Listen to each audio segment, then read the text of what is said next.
Joss, I remember David Boreanaz and I were in Toronto. We just got into a fist. Oh.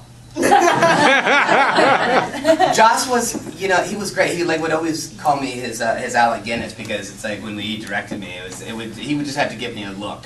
Wouldn't have to say a word. I'm like, okay, I got it, And he just knew exactly what he wanted at all times, and it was always nice when he directed and wrote, because as an actor, when you have someone who's just directing a script, you do it the same way too many times, and from different angles, and And Joss knew exactly when he was going to be, cutting from that scene, so we would stop, so there wouldn't be any unnecessary shooting. And he was it's kind of weird to be around someone who's that brainy, It kind of makes you feel small, He's always kind of doing this thing. It's like, he's always thinking about something, trying to make it better. So it was, an absolute blessing, really, And it was the first thing I'd ever really done. So it's kind of to have that as my. So it's all downhill from here, Yeah. Damn it, no, you're not Joss Whedon, No, he created a show. I'm gonna be doing it, but you're not Joss Whedon. So it's working with Joss is great. It's kind of just. He makes me feel warm in my tummy. It's like playing tennis. It's better to play tennis with somebody who's better than you are, because it brings your game up. Yeah. So, and he's such a smart guy, and the writing is good, and the directing is good, and everything's good. So your game comes up. And he's also, I found him to be very open to suggestions and responsive. But then he would go to his office and talk shit about you. There we go. He would never show up on screen. It was always cut, and he's good ideas. I'll definitely think about that. Chill him. He dies at the end of the Hi. Next question. Anyone else? I have one comment. I call my boyfriend Blondie Bear all the time. What's funny about that is that he has really long black hair and is naturally a blonde. Oh, you did the opposite. It's kind of like when you call a big guy tiny. Exactly. It's funny. He needs it. It's for Mark, Claire, and Mercedes. So Once More Feeling, it's a musical episode. If you three had to be in it, how would you have felt about that? Would you be okay with singing? And I'm a dancing around terrible bit? singer, so. Oh, I would have been so excited, I became an actor because I like attention. I don't know. I'm just kind of kidding about that. But I would have been thrilled. I would have loved it. Yeah, no, I'm a terrible singer. Every time I've done a play or anything where I've had to sing, they usually ask me to stand at the back of the group and just move my lips. I'm a terrible singer, so. I like to dance, though. Yeah. I've danced for like 10 years, but I went to musical theater high school, and it scarred me for life. I hate singing in public. It literally sends me into a panic attack. I can't do it. So I would have been, I know. Even talking about it, I'm already freaking out, I gotta go.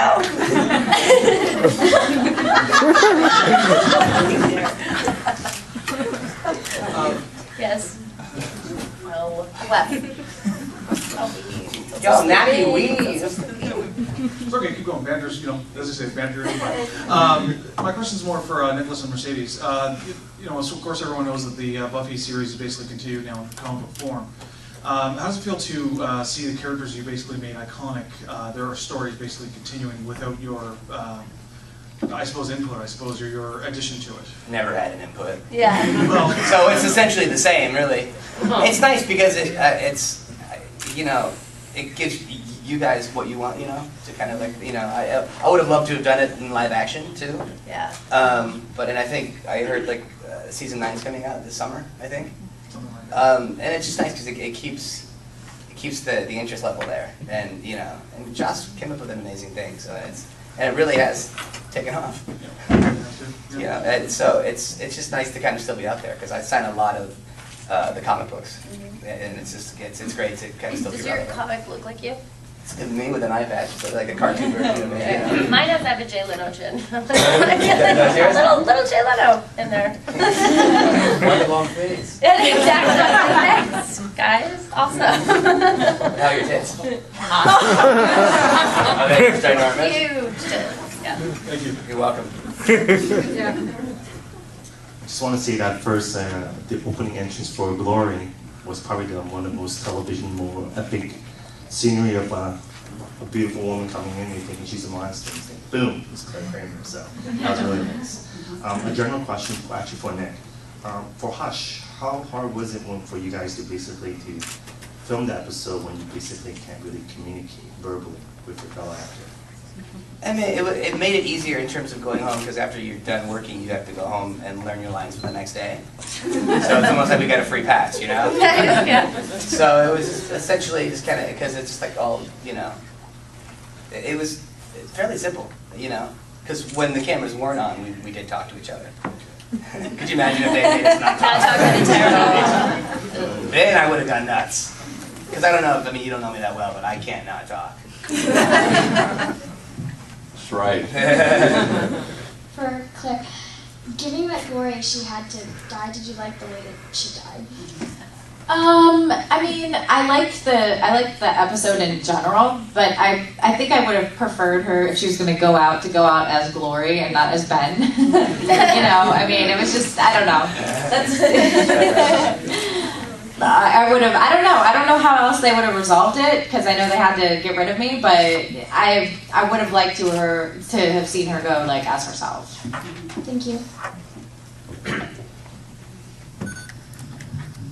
Okay, there's heard some stuff about how things might have gone on the show if like they wrote it different under different circumstances. And one of them I heard, maybe you can tell me if this is true, if like season 5 was going to be the last season and they were free to burn any bridge they wanted, that it was actually going to be Xander that was Glory's other half. Do you know if that's true, or that was going to be? I never heard that. Okay, thanks. You're welcome. That's interesting. So, because I asked about martial arts because I do a little bit of kung fu. I know it doesn't look like. No, you can tell. You really take care of Isn't yourself. there a Brazilian martial arts that's There is like jiu-jitsu really... too, yeah. Right. Yeah, and then Doesn't it have another name though, with a B or something like that? There's like the... BJJ. Yeah. You wanted me to say that, BJJ. No, okay. It's two at once, Mark, basically. A BJJ. I remember that. Were you the one that was doing the BJJ? Yeah. Okay, we've got questions. You did have a question, sorry, I interrupted. Yeah, it's okay. No question. Come on. Yeah. Go ahead.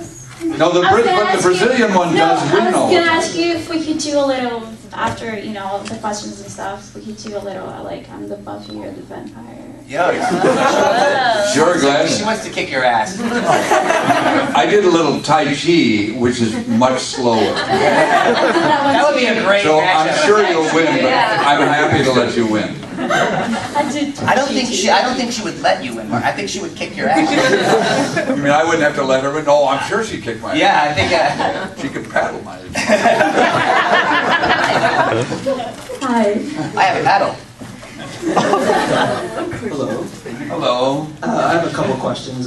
First for Mercedes, being one of the few people who had been on like the Buffy Angel storyline since basically the first episode, what level of satisfaction did you get when you finally got the opening credits slot?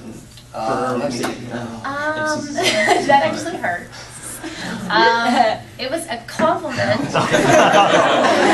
Touch you, relax. Thought about it though. I will hit you later. It was obviously a nice compliment from Joss, because had we gone for season 6, I would have been finally made a regular. So he thought the least he could do was put me in the credits as a regular once we found out we weren't going for the 6th season. So. And the second part, I guess, collectively, there's news a couple months back about the Kazoos trying to reboot the Buffy project, sans Joss. Any thoughts? I think the moans pretty much speak for it. Because I think I read somewhere Allison said, you know, a Buffy project without Joss, I would shit all over that. So are you of the same mind? She would shit all over it? The logistics of that are just mind-boggling personally.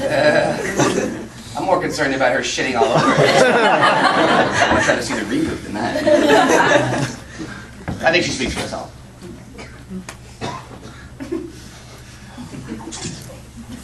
Yeah, we were talking a bit about some crazy season 5 rumors, and that reminded me of when I'd heard when Michelle Trachtenberg gone first showed up, and nobody first knew what she was suddenly doing there. And I do remember hearing rumors on the internet that she was like Buffy's daughter from the future, and that her father was either Riley or Xan to her. Well, clearly it's not me because I'm now having sex with her. Maybe it is me. I mean, that's the kind of the way Johnson's brain works.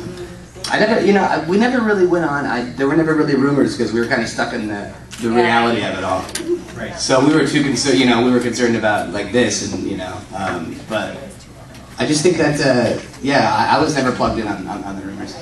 And I stayed out of the chat rooms, too. Yeah. Well, I mean, but luckily they liked my character. They didn't like me at first. But, so I learned quickly not to read what was online. We have to end a little bit early because Mercedes has to take a ride to the airport, so we can take like 1 or 2 more questions, and then we gotta boogie. And the rest of us are leaving by 3, so... I know it's kind of like sucks we're leaving early, but we all have flights back to LA tonight. Well, are we going to watch her kick his ass, though? Yeah. It's okay. Do we have time for that? I want to see this. Yeah, I know you do. I have a couple questions for